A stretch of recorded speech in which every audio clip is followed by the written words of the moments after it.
Assalamualaikum warahmatullahi wabarakatuh. Berjumpa kembali dengan saya tentunya di cerita horor. Bagaimana kabar kalian? Semoga baik-baik saja ya, dan dijauhkan dari berbagai mara bahaya. Amin. Nah, bagi kalian yang belum subscribe, silahkan subscribe terlebih dahulu supaya tidak ketinggalan cerita-cerita seram selanjutnya. Nah, di video kali ini saya akan membawakan cerita. Sebelum mulai ceritanya, seperti biasa, di dalam cerita ini semua nama dan tempat disamarkan demi menjaga privasi. Langsung saja, seperti apa ceritanya? Simak video ini sampai habis. Daripada penasaran, tak usah kelamaan lagi, kita masuk ke ceritanya.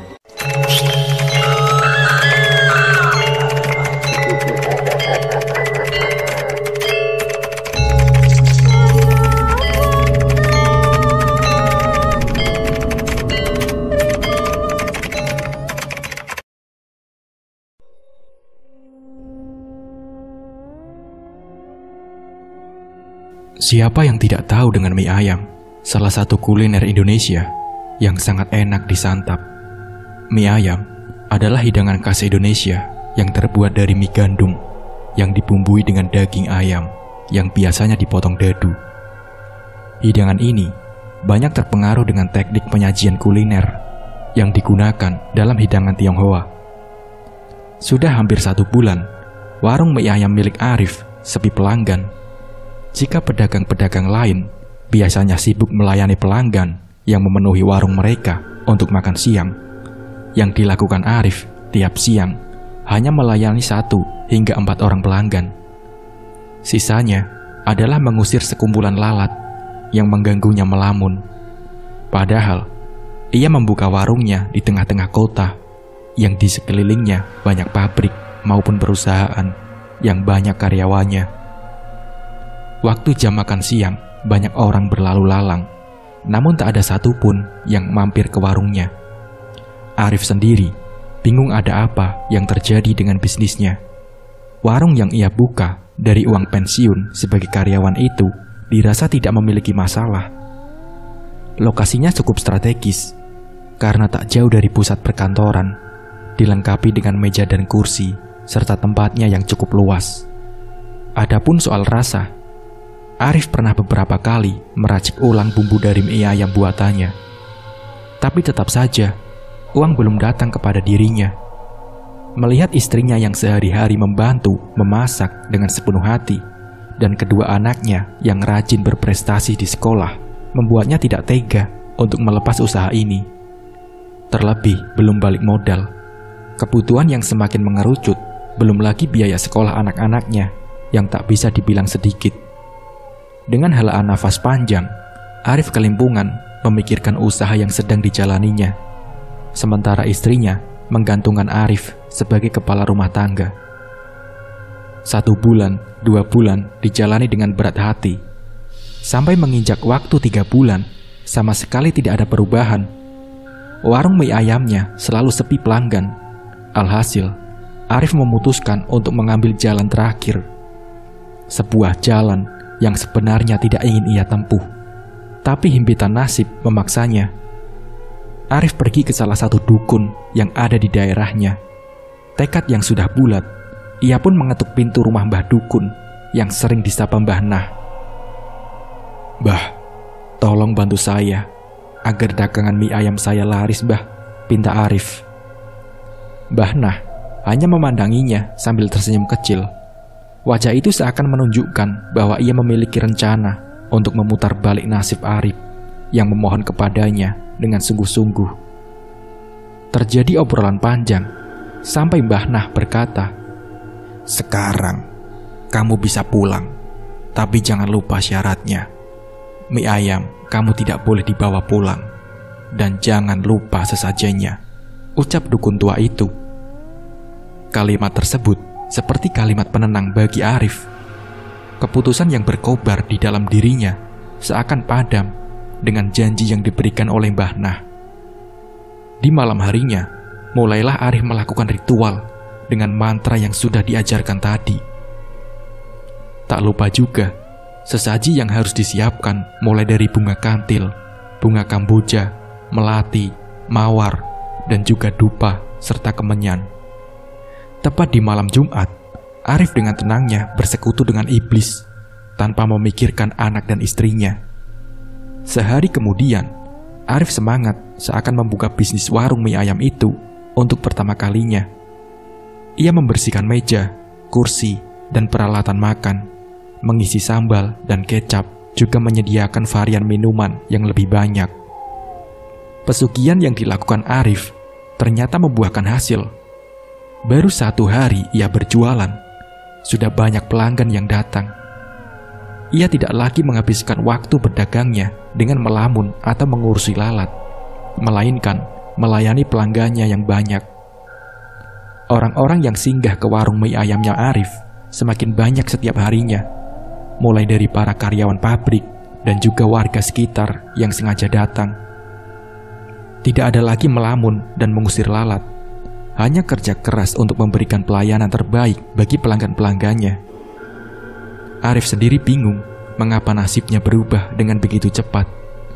Ia tidak merombak resep mie ayam ataupun melakukan promosi besar-besaran, hanya spanduk yang bertuliskan nama warung mie ayamnya. Tapi ia tak terlalu mementingkannya. Yang terpenting bagi dia sekarang adalah bagaimana caranya untuk tetap rutin menyajikan sajian dan juga melarang dengan cara baik-baik setiap pelanggannya yang datang untuk membungkus mie ayam buatannya.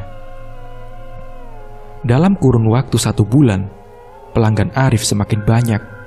Bagi dia, sungguh mustahil mendapatkan keuntungan sebanyak itu dalam waktu 1 bulan. Jika melihat nasibnya, sebelum mempraktekkan ritual klinik dari Mbah Nah, Arif membuka warungnya dari pukul jam 9 pagi sampai jam 3 sore sudah habis tersisa. Dengan uang yang dihasilkan sebanyak itu, Arif bisa mengganti perabotan yang lebih bagus, juga memperluas pelanggannya dengan cara menyewa ruko yang berada di seberang warungnya. Uang yang dimiliki oleh Arif juga tidak ia pergunakan sendiri, melainkan keluarganya. Ia membelikan istrinya banyak pakaian dan tas dengan merek-merek ternama dan jatah telepon seluler keluaran terbaru untuk ketiga anaknya. Ia merasa bahagia karena telah memukul balik nasibnya, meski dengan bantuan setan. Hari demi hari dijalani dengan senang hati. Semua kegelisahan tentang kemelaratan sudah sirna. Rumah yang kini sudah megah dengan fasilitas yang serba ada dan mewah. Warung mie ayam yang berada di sekitarnya pun terkena imbasnya. Padahal, dulunya warung-warung yang ada di sebelahnya itu laris. Tapi semenjak Arif melakoni dunia pesugihan, semua tersaingi. Untuk menutupi perilakunya yang sesat dan menyimpang aturan agama, Arif setiap harinya selalu berbagi ke orang-orang yang membutuhkan. Ia dikenal oleh warga karena kedermawaannya. Belum ada yang curiga dengan kelakuan Arif yang musyrik. Nah, waktu itu ada salah satu warga yang baru pulang dari kota.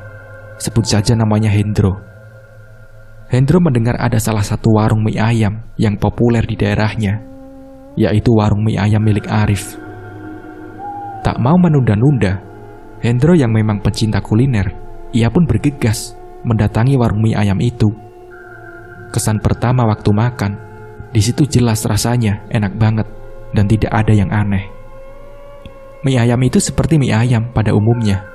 Saat kedua kali Hendro makan di situ bareng dengan istrinya, masih tidak ada apa-apa. Tetapi di situ dia mulai heran kenapa warungnya selalu ramai. Ramai dalam artian benar-benar ramai banget, sedangkan warung di sebelah itu sangat sepi. Mungkin karena saking enaknya, pikirannya Hendro. Ketiga kali makan dan seterusnya, Hendro mengajak keluarganya makan di warung mie ayamnya Arif. Satu hal yang Hendro sadari, ternyata selama ia selalu beli di situ, Arif yang menyajikan mie ayam itu selalu senyum waktu ia menyiapkan mangkok-mangkok buat mie-nya. Hendro pikir dia mungkin berusaha ramah dengan para pembeli. Sampai akhirnya, salah satu anaknya Hendro bilang, bapak-bapak yang jual selalu tersenyum, dan seolah-olah dia ini nunggu sesuatu buat dimasukin ke dalam mangkok sebelum mie ayamnya dituang. Dan singkat cerita, 1 bulan berlalu. anaknya Hendro yang waktu itu kelas 2 SMP, sebut saja Rara. Di mana ia pulang sekolah makan di situ dengan temannya. Mereka duduk di depan. Posisinya ada satu meja lagi sebelum jendela. Rara merasakan mie ayam itu rasanya berbeda. Nggak tahu apa yang beda, tapi di lidahnya ini berbeda. Rasanya seperti air cucian piring dikasih saus sama kecap. Temannya pun berbicara seperti itu. Dia bahkan muntah. Mie ayam apa ini? Kok rasanya anyir gini? Kata temannya. Rara yang tak tahu apa penyebabnya mie ayam ini aneh. Mereka pun langsung bayar, kemudian pergi. Sebelum itu, Rara sempat dengar ada suara perempuan ketawa. Sayup-sayup suaranya, tapi terdengar lumayan jelas. Rara pun pulang ke rumah temannya dengan jalan kaki. Di jalan, temannya Rara ini berkata, "Mie ayamnya diludahin setan, Ra. Dia tadi ketawa gara-gara aku muntah," kata teman si Rara. Rara yang mendengar perkataan dari temannya itu pun kaget, karena suara ketawa tadi ternyata benar adanya. Dia pikir pendengarannya salah. Ketika seminggu kemudian, Rara datang lagi bersama mama papanya, yaitu Hendro, buat makan di situ. Dan disitulah hari di mana Rara memutuskan buat enggak makan lagi di tempat itu.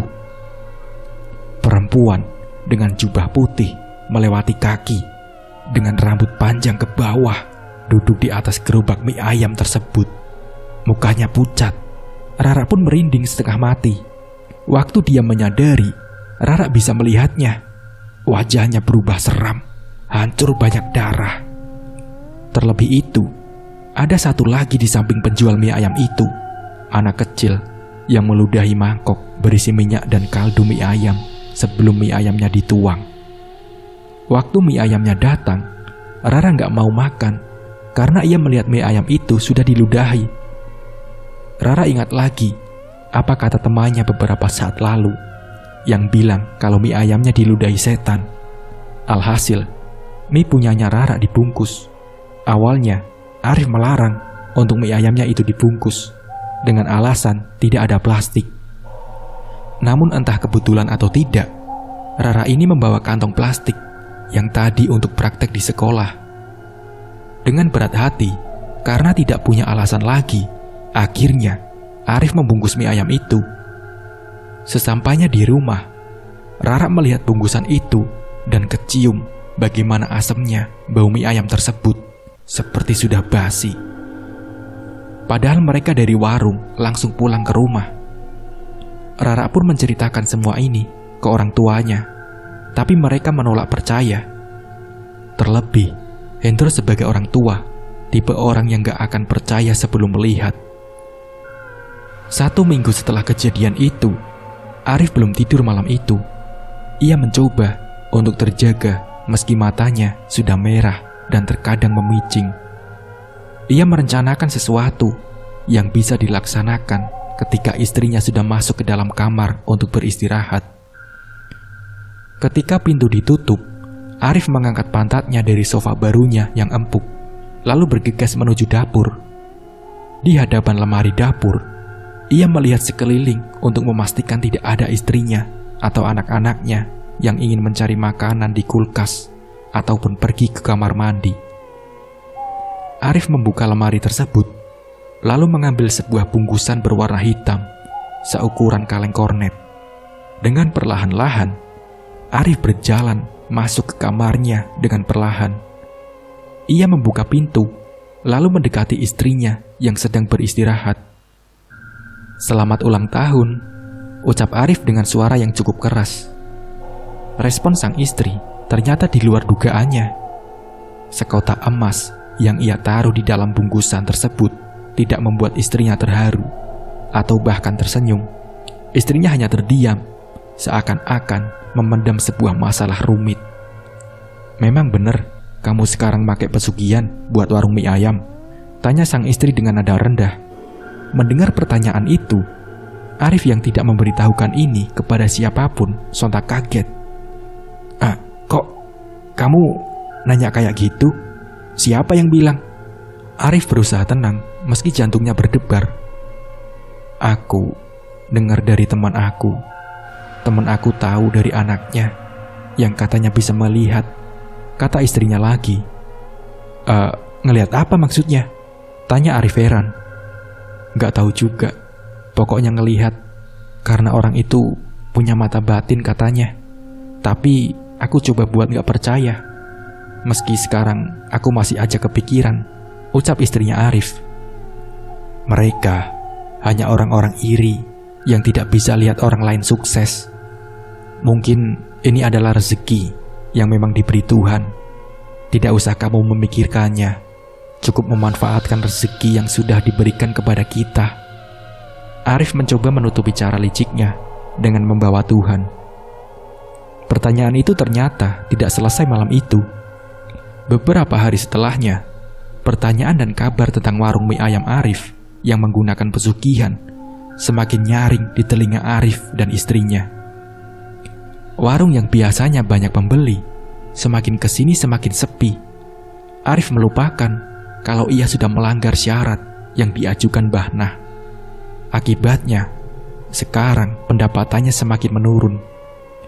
Setelah 4-5 bulan sebelumnya berlimpah, nasib yang semula buruk lalu membaik, dan sekarang menjadi lebih buruk adalah apa yang dialami Arif belakangan ini. Tentu saja ia kesal, apalagi ketika mendapati hinaan tentang warungnya.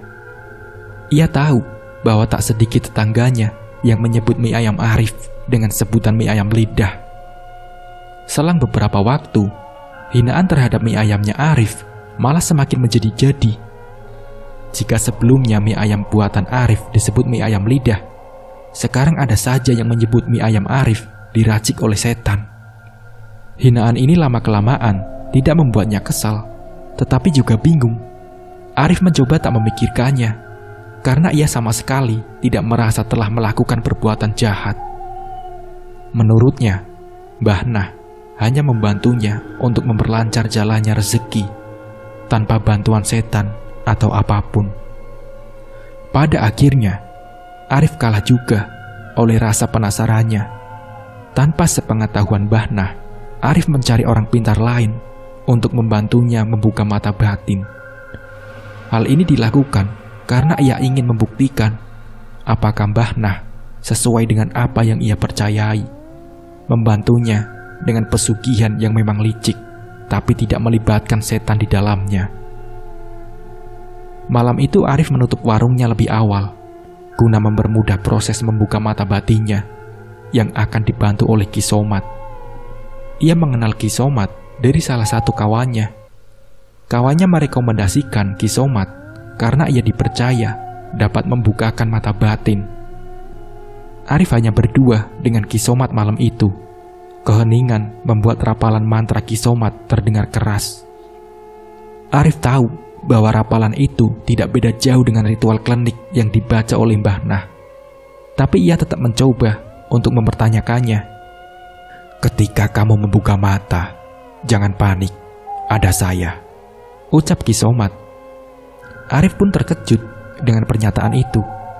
Ia bertanya-tanya tentang apa yang berada di balik matanya. Setelah membuka matanya, Arif tak percaya atas apa yang ia lihat. Di gerobaknya terdapat makhluk besar dengan sekujur tubuhnya dipenuhi rambut seperti kerah. Matanya merah dengan mulut yang seakan-akan tersenyum ke arahnya. Adapun dari mulutnya dipenuhi air liur dengan menetes-netes di atas kuali tempat ia merebus mie. Belum lagi di bawah gerobaknya itu banyak sekali kotoran dari makhluk itu. Bau busuk pun sangat mengganggu indera penciumannya.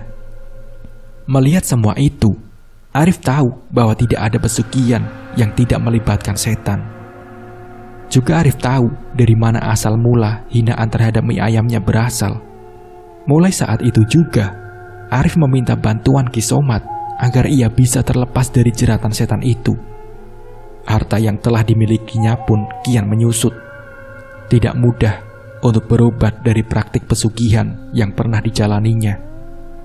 Arif harus mencari beberapa kiai dan melakukan ruqyah secara rutin agar jin pesugihan pergi dan perjanjian dibatalkan. Namun usaha tersebut bukanlah tanpa hambatan. Arif kerap mendapat teror dari dukun pesugihan saat hendak berobat. Jadi, waktu itu ancaman dari dukunnya, kalau mutusin perjanjian gaibnya, maka kamu akan ikut mati, ucap sang kiai. Tidaklah singkat untuk melakukan ruqyah dan pembersihan diri dari jin pesugihan. Arif butuh waktu 2 tahun untuk membatalkan perjanjian pesugihan. Alhamdulillah, sekarang sudah enggak ada. Rezeki sekarang pun beda, lebih menenangkan. Biar harta hilang dan kembali dari awal, hati lebih tenang. Nah, seperti itulah ceritanya. Semoga cerita ini bisa menjadi untuk kita pembelajaran. Mungkin cukup sekian dari saya. Wassalamualaikum warahmatullahi wabarakatuh.